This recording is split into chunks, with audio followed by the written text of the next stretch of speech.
Suspense.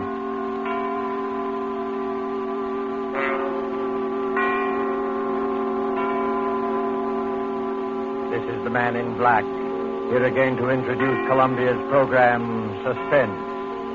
In our starring Hollywood cast tonight are Mr. John Sutton, who appears as a young English doctor, Jim Norwood, who knew a great deal more than he admitted concerning the strange events which we are about to relate, and Mr. George Zucco, who plays the village curate, the Reverend Arthur Morley.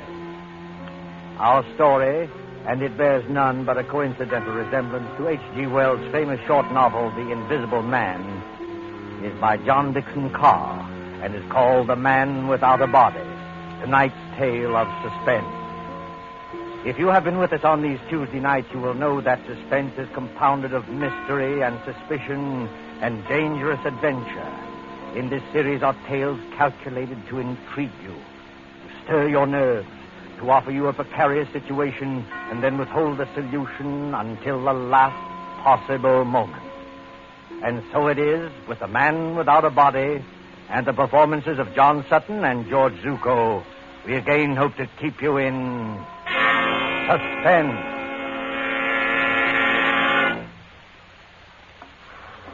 A lonely beach of low white sand hills, edged by the surf of the North Sea. And back from the beach, drowsing as it has drowsed for 10 centuries, lies the village of Aldbridge in Suffolk. There is the seawall, now defaced by air raid shelters. And there are the rolling grain fields, the thatched white cottages, the spire of St. Luke's Church above the oak trees. Ancient and bell-haunted, lost among hedgerows, this village could never cause consternation in London newspaper offices. And yet, on that warm night nearly 4 years ago... This time it's really happened. A man without a body, completely invisible. Copy, boy. Copy, boy. Look at this dispatch. Reign of terror in Suffolk Village. Has another of H.G. Wells' romances come true? An invisible man? I can't believe it. What's the matter with that village? They all gone scatty? Mr. George Wellman, builder, states that as he was returning home along the main road from Bury St. Edmunds... He distinctly saw a man's hat, without any head under it, moving towards him about 6 feet above the ground. George must have been full of beer. We can't use this story. Copy, boy. Even more surprising evidence was given by the Reverend Arthur Morley, vicar of St. Luke's Church. Who? The parson? You don't think he was full of beer? One question above all agitates the village. Who is Professor Ansmith? Who is this elderly American, said to be an inventor who has settled at Aldbridge and leased a part of the house belonging to the local doctor? Out of some terrifying workshop, to strike like a maniac where least expected, has there at last emerged... A real invisible man? The Church of St. Luke, Aldbridge, on that same Sunday evening. The evening service is over now, though an echo of bells still lingers. In the vestry at the rear of the church, where white surplices hang like ghosts, the Reverend Arthur Morley sits with his daughter Janice. It is a stone room of painted windows, now many-colored in the sunset. And here, as the drowsy summer light turns to dusk. Janice, I don't believe it. I know, Father. I saw it with my own eyes, yet I don't believe it. You don't think we were dreaming, do you? No, Father. We weren't dreaming. If this goes on, the whole village will be in a frenzy. But what can I do? We could go to Professor Ansmith and ask him straight out. Ask him whether he's responsible for these... Yes. I wonder, Janice. The man isn't hurting anybody, you know. You couldn't ask for a quieter person or a better neighbor. And yet... What's that? Father, you are upset. It's only Mr. Emmett coming down from the belfry. Emmett? Oh, yes, of course. Is that you, Mr. Emmett? It's me, all right, sir. And very much in the flesh. Did you think I was the invisible man? Mr. Emmett, I forbid you to mention that subject. Very good, sir. But there's others, begging your pardon, that do mention it. Yes, forgive me. I spoke too sharply. Oh, that's all right, sir. No harm done, no bones broken. Mind you not that I hold with this talk about invisible men. Ain't natural, I say. It ain't hardly Christian. I'm a greengrocer by trade, and I believe in what I can weigh and feel and... What's the matter, Mr. Emmett? Is anything wrong? Excuse me, sir. And you too, miss. Do you see anybody in this room except that? No, of course not. Why? Because I could have sworn something brushed past me just now. You're imagining things, Mr. Emmett. Yes, sir, I dare say, There's but... nobody hidden in the belfry tower, I hope. No, sir. I had a look-see. And what's more, there's not going to be anybody up there once I've locked the door. Now, let the blighter try and get in. Oh, please, Mr. Emmett. And you too, Father. You're talking about this invisible man as though he actually existed. There's something funny going on, miss. You can't deny that. No, none of us can deny it. And what's more, sir, it's getting pretty dark in here. Hadn't you and Miss Janet better get along to the vicarage while I lock up? No, we can't go just yet, Mr. Emmett. We're expecting Dr. Norwood. Dr. Jim Norwood, sir? What does he say about all this? Oh, you might ask him yourself, Mr. Emmett. I think that's probably him now. Come in. The vestry door's not locked. Oh, hello, Padre. Hello, Janice. Sorry I'm late. Hello, Jim. You seem a good deal out of breath. I am out of breath, Janice. There's blue blazes to pay down in the village. Not more trouble. Yes, I'm afraid so. They're holding a mass meeting at the Coach and Horses, and they're ready to murder Professor Ansmith. If this invisible man cuts any more capers, we may see a real old-fashioned lynching in an English village. Now, look here, my boy. This has got to stop. I know that, Padre, but how are we going to stop it? Sit down there, Jim, across the table from me. Yes, sir. First of all, what do you know about this Professor Ansmith? Nothing, sir. Nothing at all. But you've imparted your house to him. Oh, my dear Padre, that house is twice as big as I can possibly manage. I was only too glad to get a tenant. He gave you references, I imagine? Yes, but I didn't bother to check him. He's a quiet old boy. Pays his rent on the dot. Never does anything except read and go for long walks. Are you quite sure of that, Jim? Her village has war nerves, that's all. With a camouflaged aerodrome in the neighborhood, they're apt to imagine anything. True, perhaps, but... That talk about dynamos humming in the old boy's room and blue lights flashing is rubbish out of a sensational film. They imagine the whole thing. Finally, this crazy story about an invisible man playing the gramophone. Why, It's not a crazy story, Jim. Janice and I saw it happen. You what? Last night, about 9:30, Janice and I were out for a walk in the lane that runs past your house. On the way, we met Willie Kendrick, and he joined us. Well, sir? Listen, Jim. On that side of the house is a little square room with 2 windows and no furniture except a round table and a couple of chairs. Do you know the one we mean? Yes, of course. Professor Ansmith uses it. What about the room? It wasn't quite blackout time. The windows were up. The curtains weren't drawn. And the room was brightly lighted. On the table stood an old-fashioned gramophone with a horn and a crank handle. Beside it lay a pair of white cotton gloves, like gardener's gloves. The gramophone was playing away for dear life, but there was nobody in the room. Janice thought that was a bit odd, a gramophone going full tilt with nobody there, and called my attention to it. Just then, the gramophone started to run down. We could hear the record slow and go off key.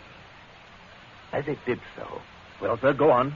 As it did so, those white gloves got up off the table. Got up off the table? Got up off the table, took hold of the gramophone, and wound it up again. Mr. Emmett, what on earth are you doing? I dropped some candlesticks. So I see. Please pick them up again. Yes. Padre, are you serious? Perfectly serious. A pair of gloves without any hands inside them? Yes. But what did they do exactly? The left-hand glove steadied the gramophone. The right-hand glove wound it up. Then they both hung in the air, beating time to the music. It should have been funny. I can only assure you it was not funny. Oh, what happened then? Oh, Jim, it was horrible. Willie Kendrick let out a yell and ran down the lane between the apple trees as though the devil were after him. I can't say I blame him. Father and I just stood there and... Stared is the word, my dear. Yes, stared. I can't forget any of it. The 3-legged table and the whirling record and the blue flowers on the wallpaper. But there was nobody there. We could see past the table and under the table and all over the room. And there was nobody there. Except the man without any body. Confound the man without any body. Father, suppose it is true. As a clergyman, my dear, I prefer to remain agnostic. This thing's a trick. Yes, but how's it done and why? That's the whole point, Jim. What worries me is the effect on our people here. We call ourselves intelligent, and yet, look at us. Even Mr. Emmett there. Hey, what's that about me, sir? A few minutes ago, you thought something brushed past you when you were coming down the stairs from the bell tower. Now, didn't you? Well, yes, sir. You see what I mean, Jim? But I didn't really think so, sir. Not really. It was imagination, just like the doctor said. Because I searched that tower. I locked the door afterwards. Exactly. But the mere force of suggestion, nothing more, might lead you to believe. That's not suggestion, Father. Oh, that's Bible oath. There's nobody in that belfry. Bells can't ring by themselves, old man. There's somebody pulling the rope up there, and we're going to find out who it is. Now, one moment, all of you. Well, what's wrong, Padre? You're as white as a ghost. This blasphemous mockery, it seems, extends even to the church. Very well. You will stay with Janice, my boy. Emmett and I will collar this invisible man. Well, why can't I go, too? I don't believe in this, but I should prefer to have someone with Janice. You're not afraid, Mr. Emmett? If it's alive, sir, I'm not afraid of it. And if it's dead, well, you're not afraid of it. The tower door's open, sir. I'm ready. Don't do it, Father. Don't go. You can't help him, Janice. Sit down here. Take it easy. Jim Norwood, what's wrong with you? Wrong with me? You've got an odd look, too. And the light's fading. And the surplices look like ghosts. And in another minute, that bell would drive me mad. Suppose he has got him. Who? The invisible man. Oh, don't talk rot. As there are sounds that the ear cannot hear, so there are colors that the eye cannot see. I read that somewhere. He hasn't hurt anybody yet. But suppose he turns nasty and does hurt somebody. He can't hurt anybody. How do you know? Janice, listen to me. Take my hand. Oh, but Jim... I want to tell you a few things you won't understand. I don't ask you to understand. I just ask you to remember. Well, what is it? The first is a question.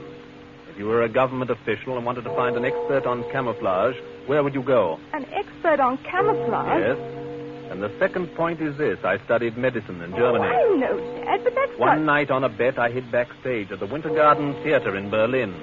I saw the whole show from backstage, and I learned a great deal. Jim Norwood, what on earth are you talking George about? Wellman and I have talked the whole thing over. In a way, Janice, there is an invisible man. I can tell you who he is and how he works. But there's no danger, do you understand? There's no danger at all. Jim, what was that? I don't know. You do know. I can see it in your face. You do know. I think somebody's fallen Fallen? from the top of the belfry. Oh, Father! Stay here, Janice. You can't do any good. Let go of my arm. I'm going up there. No, you're not. I didn't think what the danger might be. Besides, there's somebody coming down the stairs now. Stay just where you are and don't move until... Oh, Father. Father, are you all right? Steady, sir. Take it easy now. I'm perfectly all right, yes. But you'd better go into the churchyard and see to Emmett. He fell? No, Janice, he did not fall. He was thrown. Oh. Thrown? By whom? There's no time to argue now. You're a doctor. Go out and see to him. Well, is he in... I don't know. Go. Yes, sir. For I will work a deed in your days which ye will not believe, though it be told you. Janice, this is incredible. Why? You heard the bell ring. I saw it ring. Without anybody there? I was as close to that bell as I am to you now. No hand held the rope. There were no strings or wires or any tricks to make it move. Yet it clanged back and forth alone in the tower. And I thought I heard someone laugh. Laugh? Oh, don't take that too seriously. We were both overwrought, and the noise of the bell was deafening. What about Mr. Emmett? Emmett yelled some words I couldn't hear and lunged for the bell. Then something caught him. Something caught him and gave him a sledgehammer blow in the back. That belfry is nothing but open arches. You heard him scream. I saw his face just before he went over. Lock the door to the tower, Father. Lock it. I can't lock it. Emmett has the key. But why should I lock it? Because he's still in there. He? He hadn't done any harm before, but he's done harm now. There's no telling what might happen if he gets loose. You mean? I mean Professor Ann Smith's protege, whoever he is. The man without a body.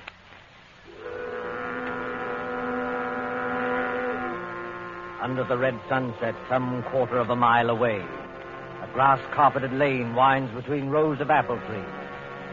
The lane is dusky, though lights shine into it from the windows of a large stone house, Dr. Norwood's house, beyond the apple tree. Up and down. Up and down, a shadowy figure is pacing. An elderly figure, dejected figure, tall and frail as a shadow among shadows, muttering to itself, shaking its head, now and then raising one fist in bewilderment or anguish. Sometimes the light gleams on large spectacles and a kindly mouth. Up and down, endlessly up and down strides Professor Ansmith. I'm not guilty. I'm not guilty. How can I convince them that I'm not guilty? Who's there? I saw you dodge behind that tree. Stand out, sir. Did you call me, Professor Ansmith? Yes, I did call you. Who are you? You probably won't recognize me, Professor Ansmith. Nevertheless, my friend, may I ask what your name is? My name is Wellman, Professor. George Wellman. Wellman. I've heard that name. Maybe you have. I'm a builder by trade, and a great friend of Dr. Norwood. Wait one moment. Aren't you the young man whose firm is putting up these air raid shelters along the seawall? And making such an unholy din with your riveting machines? That's me. And come to think of it, aren't you the one who first started this alarm about an invisible man? Yes, because I met him. You did not meet him, sir. This whole thesis is scientific nonsense, and I won't have it. You won't have what? I'm an old man, Mr. Wellman. I never did anybody the least harm. As God is my judge, I know nothing whatever about this... What's that? It looks like the vicar's car, Professor. You'd better stand back. This is a pretty narrow lane. Ansmith! Professor Ansmith! Yes, Mr. Morley, I hear you. We thought you'd better drive over here straight away. I think you've met my daughter. And, of course, you know Dr. Norwood. Yes, but there's no time for any social formalities. Get into your house, Professor Ansmith. Get in quickly and close the shutters. But why should I do that? Because there's a mob coming, sir, and we can't stop them. Hurry, do hurry. A mob coming here? Why? Haven't you heard the news? I've heard nothing, my friend. The only person I've seen has been that young man there who chews a toothpick and hides behind the trees. George Wellman? What on earth are you doing here? Watching, Janice. Watching and waiting, just as usual. Listen to me, Professor Ansmith. Henry Emmett, the head verger at St. Luke's, was thrown from the belfry window not 20 minutes ago. Not by me, sir, I assure you. I had nothing to do with it. No, not by you, but apparently by the invisible man. Oh, Father in heaven, will this never stop? Not till we catch the fellow. No. Be quiet, Mr. Wellman, please. I'm sorry, Padre. I take it back. I myself can testify that no visible person laid hands on Emmett. He was struck as though with a gigantic fist. What's the matter, Professor Ansmith? Is anything wrong? No. I was just thinking. Is Emmett dead? Fortunately, no. I'm glad of that, my friend, for a certain person's sake. He's not even seriously hurt. The bell tower isn't high, and a tree broke the force of his fall. But he's badly shaken up, and that crowd at the Coach and Horses means trouble.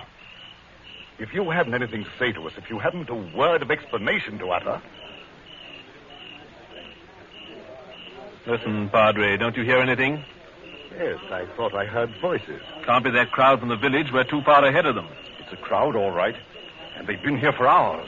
But where? I don't see anybody. Jim, look, behind the trees. Look behind the trees. Look beyond the hedgerows. Look for any place where a watcher can hide. And may I ask what they're doing here? They're watching you, Professor Ansmith. More of your spies, you mean? You can call them anything you please. But they're getting impatient and they want a showdown. If I as much as hold my hand up like this... Don't throw stones at the windows, you fools! You're only breaking the doctor's window! Gentlemen, I can't have any more of this. Be quiet, all of you, and listen to me. Well, sir, we're listening. I'm a peaceful man. I like to live in peace with my neighbors. I have nothing to do with this so-called reign of terror. But you don't believe that, do you? No. Then I must expose a fraud. Now, don't blame me if I expose the trickster, too. I have made preparations to show you the invisible man. The man without a body. Quiet, everybody. Mr. Morley, I believe you and your daughter walked through this lane last night while I was away at the very St. Edmunds. I don't know about your being away, sir. My daughter and I were certainly here, yes. Good. Miss Janice Morley, Yes, Professor Ansmith. will you look toward your right, please, at the house? What do you see? It's the same room. What room? The room with the little round table and the gramophone. It's a three-legged table, you notice. Yes, of course. But there's nobody in the room. No, nobody at all. Are conditions exactly as they were last night? Yes. Except there aren't any gloves on the table. No, but the invisible man is there. Oh. A living presence, ready to act and breathe and even kill. With your permission, I shall now address him. Hello in there. Hello in there. Hello in there. If anybody answers him, Father, I'm going to scream. Quiet, Janice, quiet. Father, look. The gloves are appearing on the table. I call out to him and I speak as follows. Hold the phonograph with your left glove. That's it. Turn the handle with your right. One turn, 2, 3, 4. That's enough. Touch the spring with your left hand. Push the record. Lower the needle with your right and...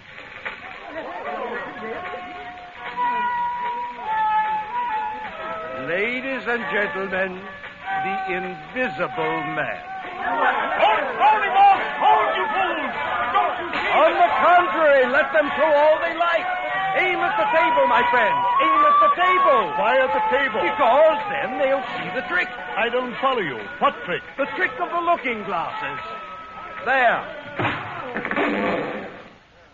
You see now, my friend? I think I do. The legs of the table form a triangle with its point towards you. Panels of looking glass are fitted in the two sides facing you.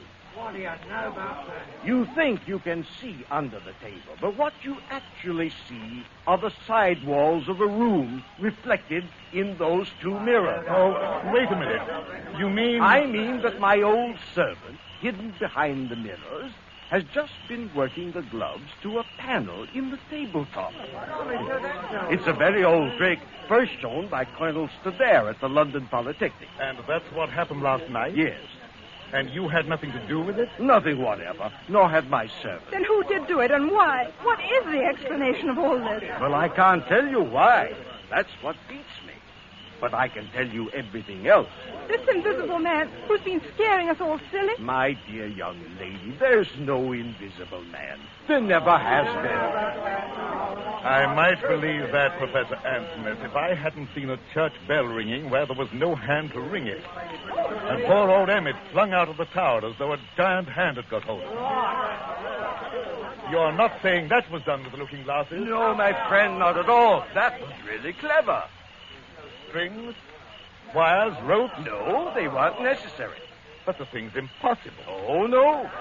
The same principle was used by my old friend J.N. Maskelyne to make mechanical figures work. Psycho played whist, and Zoe drew pictures. I myself, Go on, sir. You yourself, what are you going to say? The secret I was about to say remains unknown even today. You were right, in a way, when you tell us that Emmett acted as though a giant had got hold of him. A giant had got hold of him. At least, a gigantic force. Oh, before we all go completely mad, would you mind telling us what this gigantic force was? Not at all. It was compressed air. Compressed air? But don't you see it even yet, any of you? No. A compressed air pipe with 1,000 pounds pressure behind it was run up into the tower facing the bell. It could be operated from the ground outside. The pressure was turned on and off in bursts. It made that heavy bell swing like a toy. Emmett, don't you remember? Emmett rushed forwards towards the men. And the air pressure? The air pressure struck him like a sledgehammer and flung him headlong out of the tower. There's your miracle, gentlemen. That's all there was to it. Sir, I can't doubt what you say. It's too circumstantial and too right. But But what, my friend? the compressed air tank, the mechanical apparatus to work this trick. Well, what about it? Well, where did it come from? Such things don't grow on bushes. No, but they do grow on riveting machines. Riveting machines? Yes, such as the riveting machine they're using on the air raid shelters along the seawall. Would you care to tell us, Dr. James Norwood, why you and your friend Wellman have been playing all these tricks? Head back! All of you. Jim Norwood, is this true? Why, of course it's true, Mr. Morley. Don't be so gullible. Jim and George Wellman doing all this? I don't believe it. Take a look at their faces, young lady. Did you ever see a guiltier-looking pair? So we look guilty, do we? Frankly, you do. We played the whole game and convinced the village there was an invisible man. Is that it? Yes. You worked the glove trick in your own house, and Wellman worked the air trick with his own equipment. Everything else was nothing but a pack of lies and a lot of atmosphere. Playing conjurers and making a blasted hash of it. Is that all, Professor Ansmith? Well, remember, you brought this on yourselves. I didn't want to expose you. No, Professor. I bet you didn't. Easy, George. Take it easy. Jim, this is true. Before you start pitching into me, Janice, let me have my word first. You remember what I said to you at the church tonight? At the church? Yes, I asked you to remember something, even if you didn't understand it. All right. Can you remember what it was? Oh, Jim, please. You're only trying to evade this. Oh, I'm so confused now, I don't remember anything. All I can think of is this horrible business and what's behind it. Father can't believe his ears, and I'm not much better. We've practically idolized you. All we want you to do is answer a straight question. Jim, are these accusations true? Yes, they are true. Doubtless he had a good reason, Janice. Doubtless he had a good reason. Yes, we had a good reason. The very best reason in the world. You had a good reason for scaring people half to death and trying to kill poor old Henry Emmett? We didn't mean any harm against Emmett. That was an accident. But you dare to defend yourself now? Yes, just that. Before we go home, Father, shall we apologize to Professor Ansmith? I hope he'll try to think better of English hospitality. Good, Janice, good. I hope he will, too. You hope he will. Listen, Janice, before you act on any belief, you have to be absolutely sure in your own mind. George and I had to prove something, and now I'm glad to say we have proved it. Oh, I can't stand this any longer. If you have anything to say, go on and say it straight out. What was it you had to prove? We had to prove to our own satisfaction that this pretended American who calls himself Professor Ansmith... Pretended American? Who calls himself Professor Ansmith? We had to prove that this pretended American was no other than Karl Heinrich von Keist, the celebrated stage magician from the Winter Garden Theater in Berlin. What? Whose real job is to find the camouflage aerodrome near Bury St. Edmunds. No. He explained his own tricks very nicely, George. We'll swear out a warrant in the morning.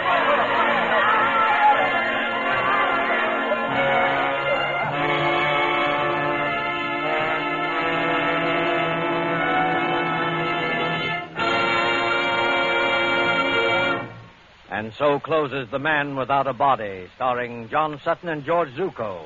Tonight's tale of Suspense. This is your narrator, the Man in Black, who conveys to you Columbia's invitation to spend this half hour in suspense with us again next Tuesday, when the distinguished actress, Miss Agnes Moorehead, will be heard in one of her many brilliant characterizations. Starring with Miss Moorehead will be Miss Ellen Drew, who as Carol Linden tells the amazing story of Uncle Henry's Rosebush. The producer of these broadcasts is William Spear, with Ted Bliss, the director, Bernard Herrmann and Lucian Mahowitt, conductor and composer, and John Dixon Carr, the author, collaborated on tonight's Suspense. This is the Columbia Broadcasting System.